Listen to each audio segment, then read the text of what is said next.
Hello friends, இன்றைக்கி நம்ம என்ன பார்க்க போகிறோம் பார்த்தீங்கன்னா, சிக்கன் கிரேவி எப்படி செய்ய போகிறோம் தான் பார்த்தோம். இது வந்து எங்கள் அம்மா செய்யலை, நம்ம வீட்டுக்கு வந்த கெஸ்ட்டு அக்காவே செய்ய சொல்லிட்டோம். ஸோ ஓகே, அவங்க வந்து இப்போ என்ன கடாய் இது ஒன்றுமா இந்த கடாயில் செஞ்சிட்ருக்குன்னு கலாச்சிட்டு இருந்தாங்க. அப்புறம் நாங்கள் சொன்னோம், எவ்வளோ கடாய் இருந்தாலும் இதுதான் எங்களுக்கு பாரம்பரிய கடாயின்னு சொல்லின்னு இருந்தாங்க, சிரிச்சிட்டே இருந்தாங்க. ஸோ ஃபஸ்ட்டு வந்து கேஸை பற்ற வச்சுட்டு அதுக்கப்புறம் வந்து மேலே கடாய் வச்சுட்டு அதில் வந்து மெழுகு போட்டாங்க. மெழுகு போட்டுட்டு அதை அப்படியே வறுத்துட்டு அப்படியே அந்த சூடில் வந்து கொஞ்சம் அப்படியே இது பண்ணிவிட்டு அதுக்கப்புறம் பார்த்தீங்கன்னா மிளகு, சீரகம், சோம்பு இதெல்லாம் போடணும்னு சொன்னாங்க. ஸோ அதுக்கப்புறம் வந்து மெழுகு ஃபஸ்ட்டு போட்டுட்டு அதுக்கப்புறம் வந்து இது சீரகமாக சோம்பான்னு தெரியல, அப்புறம் அது போட்டாங்க. அதுக்கப்புறம் பார்த்தீங்கன்னா அது ரெண்டுத்தையும் அப்படியே கொஞ்ச நேரம் விட்டுட்டு அப்படியே சூடுலேயே இருந்தது. அது சூடு ஆகிறப்பவே நமக்கு வந்து ஸ்மெல் வந்து ரொம்பவே நல்லா வருது. ஸோ அதுக்கப்புறம் வந்து பார்த்திங்கன்னா சோம்பா சீரகமாக திரும்ப எதுவும் தெரில, எல்லாமே ஒரு மாதிரி இருக்குது. அதனால் வந்து இது போட்டாங்க. ஸோ அப்புறம் வந்து மிளகு, சீரகம், சோம்பு இந்த மூணுத்தையும் கலந்துட்டு கரண்டி கூட எடுக்காமல் கையிலேயே இப்படி இப்படின்னு பண்ணிகிட்ருக்காங்க நம்ம அக்கா.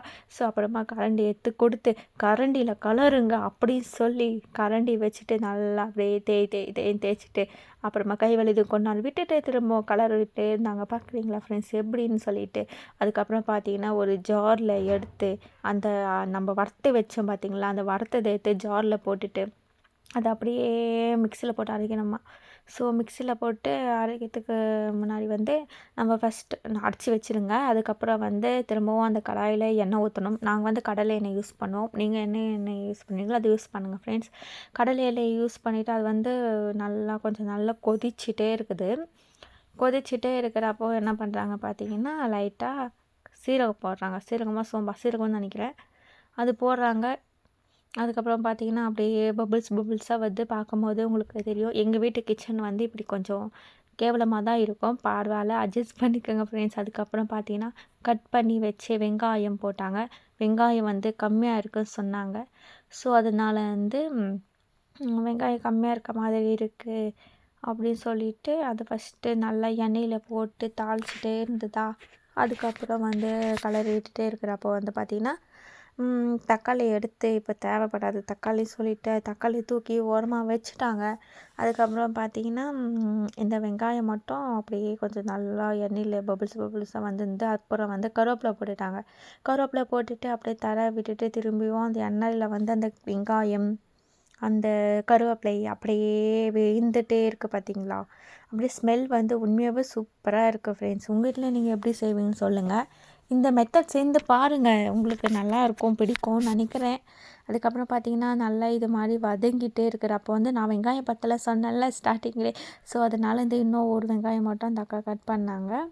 கட் பண்ணிவிட்டு அது வேறு சரியான காமெடி, கத்தி வேறு என்னது ஷார்ப்பாகவே இல்லை சொல்லிட்டு கலாச்சிட்டே இருந்தாங்க. எங்கள் வீட்டு கத்தி வந்து நாங்கள் யூஸ் பண்ண மாட்டோம்ல அடிக்கடிக்கு. சரி ஓகே, நமக்கு வந்து தேடுறப்போ தான் நம்மளுக்கு வந்து பொருள் எதுவுமே கிடைக்காது. ஸோ இந்த கத்தி இருந்தது, அந்த கத்திலே அடிங்க அப்படின்னு சொல்லிட்டு கத்தியில் வந்து அரிஞ்சு பார்த்தாங்க, அறிய முடியல, இருந்தாலும் பரவாயில்ல அரிங்க சொல்லிவிட்டு அதிலே அரிஞ்சிட்டு அதுக்கப்புறம் வந்து வெங்காயத்தை நல்லா தடவி விட்டுட்டே இருந்தாங்க. தடவி விட்டுட்டே இருக்கிறப்ப வந்து நம்ம வந்து நிறைய வெங்காயம் போட்ட மாதிரி இருந்தது. ஆனால் வந்து அது அப்படியே சுருங்கி இவ்வளோ கம்மியாக வந்துச்சு. அது வதங்க அப்படி கம்மியாகிடுது. ஸோ அதுக்கப்புறம் பார்த்திங்கன்னா அந்த எண்ணெயிலே அப்படியே நல்லா பபுள்ஸாக சூப்பராக ஸ்மெல் வர ரொம்பவே சூப்பராக வருது. அதுக்கப்புறம் பார்த்திங்கன்னா தடவி விட்டுட்டே இருந்தாங்க. ஒரு பக்கம் அது அப்படியே கொதிச்சுட்டே இருந்ததா, இன்னொரு பக்கம் என்ன பண்ணாங்கன்னா அப்படியே வெங்காயம் கட் பண்ணிடுறாங்க பார்த்தீங்களா. கத்தி வந்து இப்படி வெட்டிகிட்டு இருக்காங்க. ஃபஸ்ட்டு இந்த சைடு வெட்டாமல் என்னது கத்தி வெட்டவே மாட்டேங்குது சரியான காமெடி பண்ணிட்டாங்க. ஆப்போசிட்டாக வெட்டினா எப்படி வெட்டும்.